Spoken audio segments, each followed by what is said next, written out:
আসসালামু আলাইকুম। আমি আজ চলে আসছি কাঁঠালবাড়িয়া হাফিজিয়া মাদ্রাসার জালসায়। এখানে বাচ্চাদের খেলা থেকে শুরু করে মিষ্টি, জিলাপি এবং পুরা জালসার ভিডিও, আবার তাবারক রান্না হয়েছে, তাবারকের রান্নার ভিডিও সহ জালসার মঞ্চ এবং প্যান্ডেল সব সহ আমি আমার ভিডিওর মাধ্যমে তুলে ধরেছি, আপনারা দেখুন। আর সবচেয়ে বড় কথা হচ্ছে, আমি কিন্তু বিভিন্ন জালসা এবং হাট বাজারে ভিডিও করি। আপনাদের অনেকেই প্রবাসে থাকেন, তারা অনেক কিছু মিস করেন, আপনাদের জন্যই আমি করি।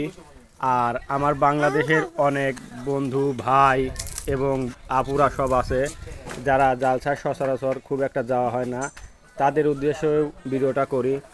যদি আমার ভিডিও আপনাদের ভালো লেগে থাকে অবশ্যই লাইক, কমেন্ট এবং শেয়ার করবেন। আর ভিডিওতে কোথায় ভুল হয়েছে সেটা অবশ্যই কমেন্টের মাধ্যমে জানাবেন। আমি আপনাদের মনোরঞ্জনের জন্য বিভিন্ন রকম কন্টেন্ট ভিডিও বানাই, সেগুলাও আপনারা দেখবেন। এবং আমাকে আপনারা পূর্ণাঙ্গ রূপে সাপোর্ট করলে ইনশাল্লাহ আমি সামনের দিকে আরও এগিয়ে যেতে পারবো আপনাদের দোয়ায়। আপনারা দোয়া করবেন আমার জন্য, আমি যেন আরও ভালো ভালো কন্টেন্ট ভিডিও এবং বিভিন্ন জায়গার ভিডিওগুলা আমার ভিডিওর মাধ্যমে ক্যামেরা